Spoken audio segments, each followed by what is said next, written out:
Weird science is the revolution. Nightwing number 112, written by Tom Taylor, art by Semi Basri. Vicente Cifuentes on inks for part of it. Adriano Lucas colors. Wes Abbott on letters there. So we jump in, and there is a backup that we'll get to, unfortunately.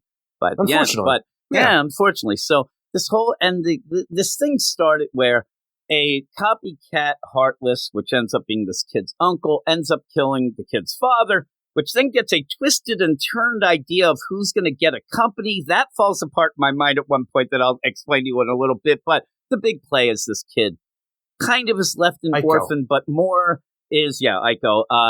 He's more there in a bad situation. His parents have died and his uncle's mean and just wants the company, Eric. So that's the setup here. When we get into it, you get what Tom Taylor does a lot. I mean, we've actually seen The Oath. But not just Tom Taylor doing it. This is something that's come up. It came up in Dark Crisis. It keeps coming up here. And it's that idea of how great Dick Grayson is. We get this a lot. We have the great Dick Grayson. He didn't really form a team. They formed around him because he's so great. You get that? That's why they're different than the Justice League. Yeah, and so they helped, save the world. They're fighting off Beast World stuff, and then they're high-fiving kids. I mean, what don't you do when you're fighting off Beast World and then high-fiving kids? So I'm telling you, though, the idea, while it is kind of surface level, like basic bitch, Batman loves Nightwing, Nightwing is great, it is still nice to see Batman's interpretation of who Dick Grayson is now. Even the idea, they work so well together because all the years, but, Dick has even learned more things and is, more capable than he's ever been before, though, when Batman and him work together. I love the idea, though. It's he's learned, some fighting techniques since he was 8. I'm like, all right, I got that. Yeah. He's a little better. Again, that's not the surface level stuff I'm mad at, because that's always nice. The idea, though, to seeing him as the dad, not only we're going to work together to see this copycat Heartless, and also I'm going to have your back while you take on this idea of this kid whose parents were killed, so much like your own, and even this harkening back to Batman himself, for when Dick Grayson first took the oath and Batman took him under his wing to become the Boy Wonder Robin. All these things are parallel, and I just like the idea of stepping back and this allowing this issue to play through Batman's mind and seeing how much his son is grown. It's a nice Batman deal because he might be oblivious, but he's not. But the thing is, though, I think that when we get down to it by the end, and I've said it all along, I think this leaping heights, whatever, I think that it is the idea that he saw his mom and dad die. They obviously, they got shot. And at points they've said they got shot, but then the gravity was their enemy, all that stuff going down. And I do think because of the way Did they get shot in this? I thought they just cut the line. Cut the deal. So they fell. And there's one thing. Now, we'll get to that. But then Batman ends up, and you know what? I was thinking about the new thing that they set up with Deadman. Remember when he got shot, but that didn't kill him when he fell. Right. But you end up where Batman is there. And I think that what we're going to see, because Tom Taylor also really likes to go back and see a lot of Alfred stuff. We've had that a lot. I do think that we're going to end up seeing at one point that Batman was a little wary of going out at night. It's going to show a Batman who, once Dick Grayson came into his life, realized that there's a kid who counts on me, and he might have had a little bit of a problem. Not a leaping problem, but I'm afraid I'm going to get hurt, whatnot. What would I do? And this kid can't lose people twice. And I think it's just Dick Grayson who is getting real close to Barbara, is probably going to ask her to marry him, and they have Haley, who is kind of like their fur baby. And I just think that's what it is. When we get to the idea that Batman's drawing blood, I think Batman might be missing the trees for the forest, right? He's actually taking a sample of Nightwing's blood to make sure there's nothing else beyond psychologically that's keeping his feet on the ground. Nobody sits there and thinks, okay, this kid watched his parents fall to their deaths from a height, and I'm going to take blood because it might be something physical, not psychological. Well, that's the thing. I have a feeling it might be psychological, Batman. Just come on. That's the thing is you got to double check everything. And it makes sense to me that Batman would want to do this as a protective father figure and also the world's greatest detective. But he didn't start with the obvious yet. He's drawing blood first. He should sit and talk to him. He should sit and talk to him, but the idea is Batman doesn't know that Dick just got the video of his parents' death sent to him again for the idea that Tony Zuko did this. And that would be what would trigger it again. That's the catalyst, yes. Yeah, but the idea of this, if I ended up where, all of a sudden you were afraid of seeing alcohol, and I know what happened with I kind of would think it went with your parents, and even in something where you're dealing with, and him saying, man, he really hates when people ending up like him and me with our parents. I think you should start there. It's fine. I think it's... He also wants to make sure something not like a fear toxin in his system, possibly. I love the idea. It's like, oh my, we just went and checked your blood and we have the oopsie heights deal in your blood. What is he going to find? But like you said, maybe a fear toxin. But would it just be he's afraid of heights, but not really, only when he's not on the deal, like if he's on a trapeze and his feet are... even the idea with what Batman did to Jason Todd, with the idea if he starts doing anything to get his adrenaline going, the fear toxin will kick in and keep him planted on the ground. That was Zuranar, Eric. There you go. and I like to forget about that, even though Chip Zdarsky won't let us now. But yeah, it's nice to see Dick Grayson as a kid, and it's nice where Batman and Tom Taylor does a decent enough job. I love when Batman has to like side glance because we do not beat up people. We don't put the punishment. Well, I kind of have a bit. I've crossed them, but you don't. And he's like, I get it, Batman. Let's keep on the trainings. And he's like, that's good. And then they beat the crap out of each other, probably. But I like that. I like that Dick Grayson is working out his frustrations, because if he isn't doing that in the training, what he would then be doing is kicking that poor tree in the backyard of Wayne Mansion that Batman loves to kick. I think that tree needs a little bit of a time off from that. It did. What did that tree do to them? Tom King's been off the book for a while. He hasn't been kicking that tree. Yeah, so that tree. So you then go and see a nice scene in the now at Gotham, and you have Haley, right? She's got her 3 legs. Pretty cute. I don't know why I had to bring that up again. But then Barbara. So this is that nice little deal. I just think that he is closer to having a family than he's ever been here, since being with Bruce and things like that. And has some downtime, and I think that that's what's affecting him. He even gives a little smoochy at the end, because Batman wants a bunch of samples. He wants some of the idea. I want it to be something else, because just the idea of the video coming in that shows Tony Zuko doing this, I don't know why that would be a thing that, because he's like known this for a long time, and like maybe the actor seeing like this whole idea of this video coming out of nowhere, of a circus from all these years ago, just having video feed of this thing. It feels like such a weird aside. Like, yeah, you could say psychologically that's a catalyst. I just don't want it to be that, because it's something that he's dealt with for so long. But I think that what they're going to play, because of the mental health issue and the kind of the deal, is that he's never dealt with it. He's suppressed it. And they're going to say that he jumped right into being Robin. He jumped right into the mission with Batman that was able, like Batman did. And Batman can't get over it. I mean, Batman still to this day can't get over it. And I think that this leads to Dick actually getting over it, because it's a little different. Batman has this deal. Yes, you have it with Dick Grayson. We can't get away from Haley's circus a lot of times. But he has progressed past it. But I think they're going to show, as a kid, Batman coming in and maybe make him look bad. The idea that he said, I mean, they're in the Nightwing Year One that me and Zach are doing. Batman in that legitimately went up to Dick Grayson as he's hovering over dead bodies and like, look at it now, get over it, let's go. He's like, who are you? Like, what do you mean? And they went right into it, and I think that's the play. I think it's one of those weird things. It's one of the worst things that happened to Dick Grayson in my mind was after 0 Hour, when it's like they rewrote his timeline, where it's like, Dick Grayson got a guy killed against Two-Face, and almost was Batman as well, because he failed to do what he was supposed to do, which really affected him. Because we had that, 0 Hour happen right at this point in time back in the early 90s, when we got out of Nightfall and Jean-Paul Valley was kicked out. The first time Dick Grayson became Batman was right after that in Prodigal, the story. And because we just had the 0 Hour, zero issue thing that brought that into the perspective, this is what Dick Grayson was dealing with all those years ago. That's all he could deal with when his time with Batman. Like, what if I'm not good enough? What if I'm it's one of those little forced things that really just puts it on the mind. And I'm like, I don't need you to nerf Dick Grayson again for no reason whatsoever. And just think of this and tell me if it's not a Tom Taylor thing by the end. That Dick Grayson, and he probably ends up talking to Bruce, maybe even Babs, whatever it would be, but says, listen, I pushed that aside. I thought I was over it, but then says, I can't really be down. I can't grieve, because all these people depend on me being the happy guy, me being the guy who's always upbeat and trying to do and things, also whatever. And the leader and things. And I think it'll come down to that. I think that he'll play it, and it'll probably be pretty good. And I'm a Nightwing fan. My favorite character is Dick Grayson, all iterations. I think I'll get choked up if that's the case, because I think it's true. The idea that he wants to, I'm not allowed to be down. I'm not allowed to be sad because everybody looks at me, especially, with him versus Batman. It's almost like the Superman play. The idea that he is kind of the light in that. And I think you're going to play that angle. And I won't mind that. That's still not what I get upset about in this issue. There's just one thing that I just got so angry. But Dick Grayson wants to go over and see Iko. He wants to.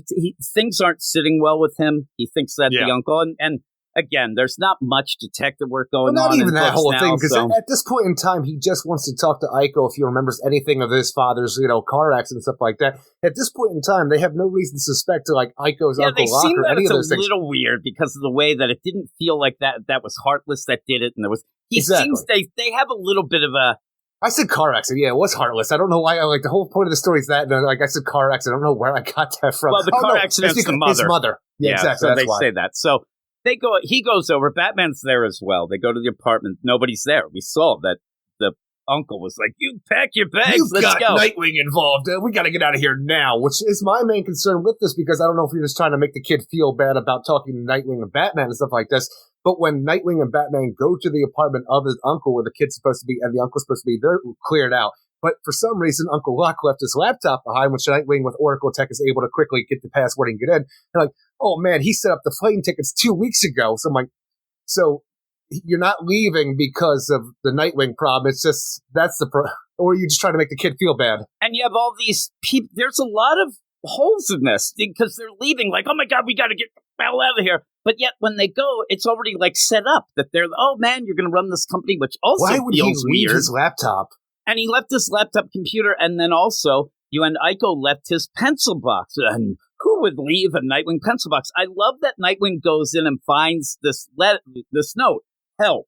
Like, that's all it says. It doesn't say, Nightwing, help me, help. I just get that he was, didn't study for a test. He's there, some boy like next to him. He's like, help. He shows it. The guy's like, you can cheat. This is why you're not a superhero. Right? That's the deal. Well, again, these are the classic, oh my God, let's get the detective work. Opens a pencil box, a letter says help, and then they crack into the left behind laptop that just basically should start talking right away, the whatever series, like, can he I went help to you? Vietnam. Like, yeah, he right booked the tickets 2 weeks ago. With commercial air flights the way they are, you can quickly get there with a T-jet before they do. Yeah, thank you, sir. And even the idea of the T-jet, because this is the whole thing. We have a Batman and Nightwing adventure, a dynamic duo back together again. And I don't know. I know we're doing Titan stuff, and it's a Nightwing book, but why do we need to take the T-jet and not the Batwing since we're already in Gotham? Because you have to have Batman talk to Beast Boy. That's it. There's a lot of things in this that are... I don't, but it's what seems to be, because they go over. I love everybody's just hanging. Like, they are literally just waiting at all times for Dick Grayson to just show that, hey, man, buddy. And he comes in, he's like, hey, Cyborg. And it feels weird, like he has to ask permission. Oh, yeah, can we use the T-Jet? I wanted Cyborg to be like, if you're home by midnight, some stupid thing. But you end up where Beast Boy comes over to Batman. Hey, Batman, I want to talk to you. Well, you're okay with people hating you, right? Oh, man, that was wrong. Oh, man. And then you just go through a deal with Batman saying, remember when Batman was a little wary of that plan? Yeah, so I'm like, okay, Batman, at least you're being a nice enough. But I don't know. I mean, you have all this going down, and even in the Titans book we're going to do next, there's a bunch of protesters and things like that. And I can see why. I mean, the idea of Amanda Waller twisting and turning things, you don't have to twist or turn that far for people to just be upset at what was a giant green Garo that then ends up seemingly kind of turning a lot of people's loved ones into beasts and then killing them. I mean, it's really bad. He's going to have to do a lot to rectify that, but Batman just says, just do what you do. You're pretty good. They'll realize. I love that he's just the most cynical and grumpy guy's like, they'll come around eventually. When people forget about their loved ones. Press conference, because not only did I save everybody on top of this, yes, some bad shit went down. It wasn't my fault, but ultimately I did save the day.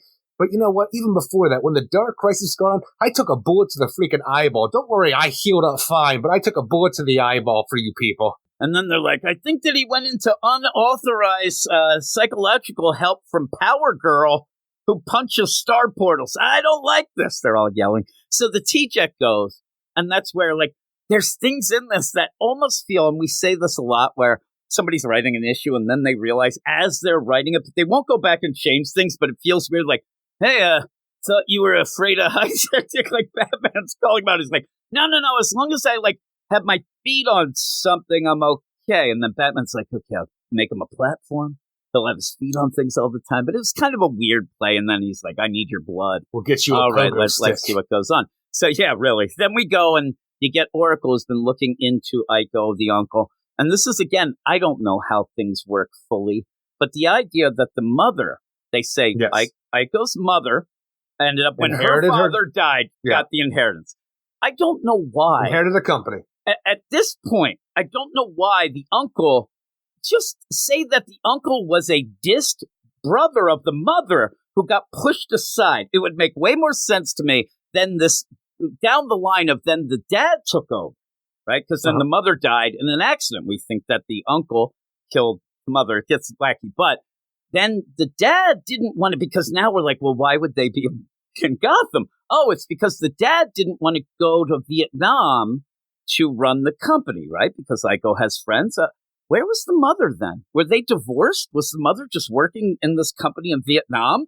Then died in an accident with the uncle who went to Vietnam to do that? Because that doesn't make sense. If she was running the company already from there, everything gets wacky. And so then the father, but this is the brother of why would he take over the company? It just doesn't seem. Because he's the guardian of Aiko. Yeah, but the thing is, it's a company. This isn't, it's a weird play of having a company like this that seems to be a big tech company. They'd have a board of directors. It doesn't seem like it would actually go just sight unseen to a brother of somebody who's not even a blood relative or married in. It's just a brother. Well, it's one of those things along the lines of like, how you do with the next of kin and stuff like that. Because even the father who didn't own the company, he became the caretaker of the company and the fortune. He was at least the husband of the deal, and she might have had a will. And in my mind, this would pass on to Aiko then, but until Aiko turns of age, it would, like the caretaker company and fortune would go to the person that who's would be caretaking like, just him. Think of that. Like all of a sudden, Microsoft goes down, and you're a guy, and now you're head of Microsoft. Like you don't have any. What is this guy going to do? They're going to have a board of directors that takes over until he goes. It's silly to say that just some guy up the street who may or may not have anything to do with the business they're doing. This business is going into the ground. They'd probably pay him whatever the deal, the stipend or whatever it would be for Aiko. It's just ridiculous. That's still not the thing that I have a problem with, because as we go, it's just wonky. I just don't know why they didn't say, oh, this uncle, he was the brother of the mother and kind of got dissed, and now he wanted it back because he was angry. But he has the company. Hopefully he knows about, I guess it's telecommunications, so he could do some things. But I don't think he would, but you end up where the whole thing of them, the T-Jet, it's fast, we're going to get there. All these things seem to be weird the way it is. So they get there, they have a bunch of guards. He's like, I hope you have a lot of guards, let's go. And that's where Dick Grayson and Batman are. Now we start to get into what I have a problem with, because now we get Batman, who's amazed. And, he loves the Nightwing. He says, oh my God, he's so great. He can lose some objectivity when a child's left behind. I'm glad he does. But he does pull back, because really in this, he can't stand seeing kids lose their parents. I mean, it is a trigger of. What about all those kids that lost their? What about all those kids in that tent city? What about every kid in Bloodhaven that lost their parents to fucking Heartless? He's done shit. Don't give me the crap. No, he has done shit. From the track. Now, he didn't do anything. He hasn't done anything to even try to take down Heartless. He faced him once, said, I think and then just forgot about it.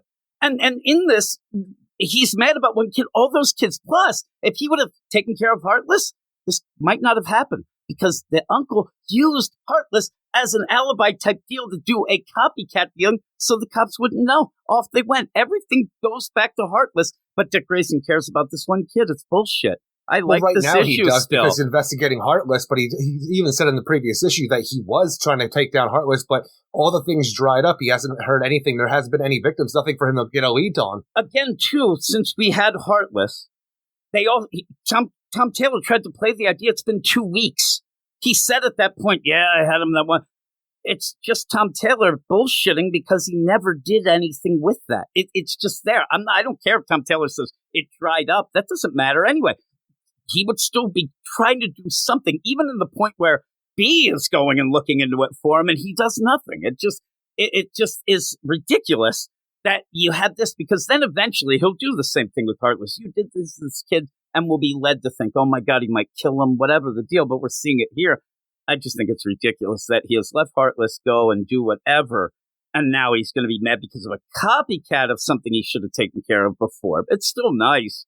It just throws me off. That well, even the idea Batman, of the copycat, where he wasn't sure it was a copycat, he got right onto the thing in Gotham and tried to take down Heartless to see where it would take him, but it's a dead end because it's a copycat. but there wouldn't have been a copycat if 2 years ago. I mean, really, in what would legitimately be with all the things that went on, it has to be a year or so that we had the Heartless just running around. He's giving kids free pizza and nothing. Even at the end of this, it's like, yeah, I think he'll take care of that kid. I'm like, I don't think we're seeing Dick this Grayson kid will again. take care of that kid, though. Make sure he's okay. Batman is just like, fuck that. But I don't even know what that means, what you would do. It's just he's going to disappear again. Maybe he'll take him to the 10th city. I'm telling you, it is ridiculous for me to have this and just have Batman, man, he'll do anything except when he didn't do anything for a long, long time. All the things that went down. And now Heartless is running around with Tony Zuko. Now it's just so wacky. But he takes down these guards. Also, these guys are just bodyguards. And that's, again, too, the idea of these men, these bodyguards that are meeting Locke in Vietnam when they land. Like, is this from the company? Like, is it like, that's what they said. I'm saying, is it from the company or is it people that he hired to get him where he needs to be because he's worried? Because it's such a weird idea where the company needs to make sure that we get the kid and the uncle here unharmed. That's the only problem I have with the idea. Weird. Or did he just make sure that he hired out bodyguards to meet him because he was worried himself? He says, is this all the security you brought? Like, he didn't know what it was. Like, these are from you can only assume it's from the company. Plus, they're in Vietnam. Like, they're doing a lot of crazy stuff here, and they're beating up just guys who, even if they were just hired as bodyguards, they're still just bodyguards, and they're getting the crap kicked out of them. And then you end up taking down the uncle, and that's where you see that whole deal. Like, how could you kill your brother? What did you do this? Why did you do that? And it's the whole thing. Again, we talked about in the previous issue, like, what did Uncle Locke use to extract the heart of his brother? I don't know. That also cauterized it. It didn't cauterize it because that's what Heartless does. It didn't. What did you use? Because all we have as far as I know, to tie Locke to anything is he says to Nightwing, like when Nightwing says, "You killed Aiko's father, your own brother, and you killed his mother." How could you possibly know that? I didn't. I did not for certain. Just so you just confirmed it. I'm like, so you're going to bring him back to Gotham? That's the evidence. Yeah. Like what is the evidence that's going to convict him though when he get back to Gotham? And we see that he's not real quick because it's like, you killed Aiko's father, your own brother, and you killed his mother. How could you possibly know that? I didn't till now. I meant, how did you know he was my brother?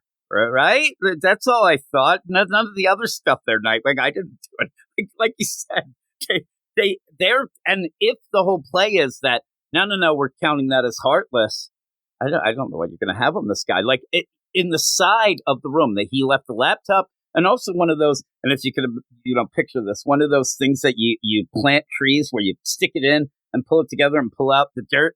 It's like a shovel type deal. Yeah, postal. That's what he used, Derek. And that bloody postal digger it was in the kitchen. They just didn't see it. It was sitting in the bathtub. It was soaking in the sink. Yeah, there it is. It's just there in the sink. He's like, oh man, he must have a green thumb. Now check that laptop. But yeah, everything is okay, but it feels like it's so surface level that things just happen. And then if you think and look into it, I still like it enough.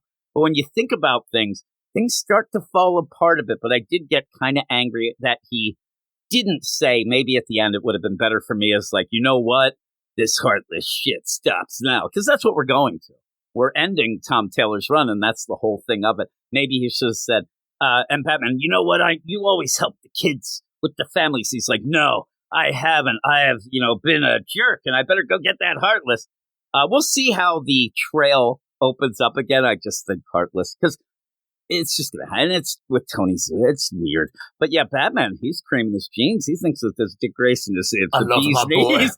Like, look at this boy doing it. Oh man, I think he's gonna go too far. He's a man now. Ooh, he didn't go too far. I love him even more.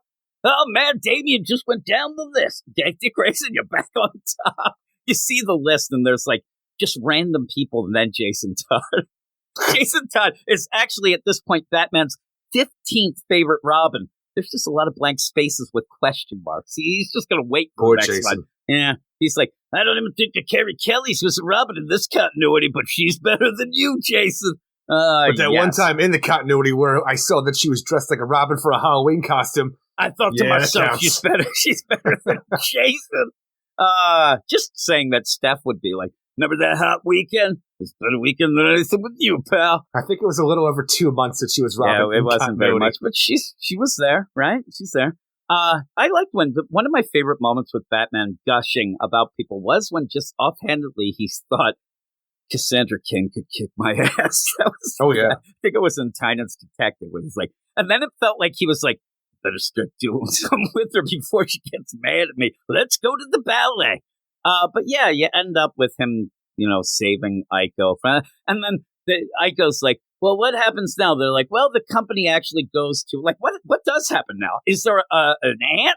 Is there, like, some second cousin? But the idea that Aiko would be taken care of, I would almost think that they'd have some relatives maybe in Vietnam and somebody would be there to take care of them, especially with this company. But Dick Grayson's just like, I like what Bat. He'll take care of it. I got other things to do. Also, just as an aside, too, like, some of the things, again, seem like they're supposed to be wild moments where the guy, you have like goes, he has him and he's got a gun. Stop or I'll shoot the kid, but then shoots Nightwing. And you end up having Nightwing block it with his arm. Batman says that he doesn't have a lot of armor, but it's enough to deflect that bullet. But also the kinetic energy should still broke some bones, yeah.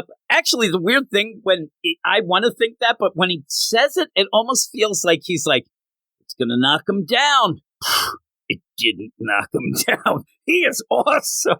It's so funny, but I think he shattered his forearm, though I doubt we're going to see any repercussions of that. But yeah, you end up where, and even afterwards, he's going around showing hey, here's a pencil case. That's also good, too. And it's like, I know that Dick Grayson will take care of him. He's like, hey, kid, here's your pencil case. I'm out. That's all he did. Give him the pencil case back. He's like, thank you. Look how excited he is. I thought it was like a phone or something. Like, you can call me anytime. And also, I put the wallpaper of myself as the lock screen. Oh, it's the pencil case.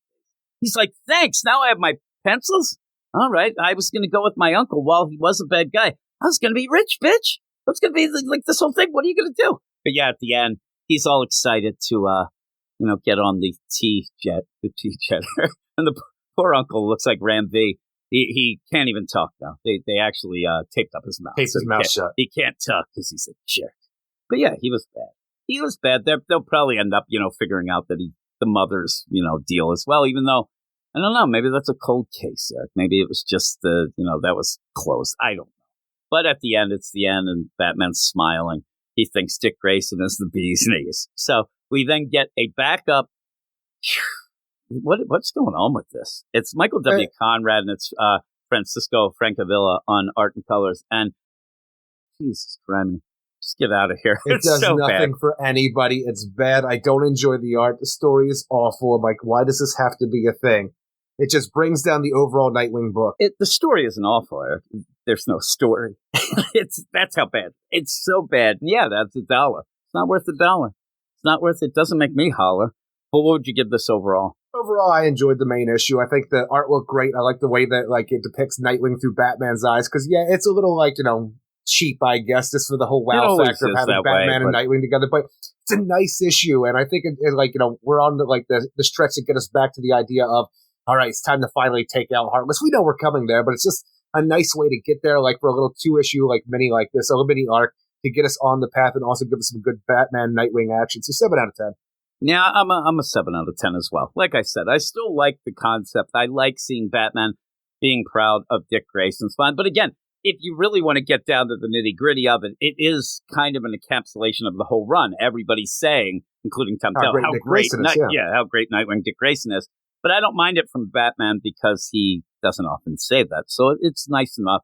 It ends up this little bit to then have the setup of a trade to be the final. It's also that to kind of finagle the numbers to get a final trade. And then Tom Taylor will be done with the run. Weird science is the revolution.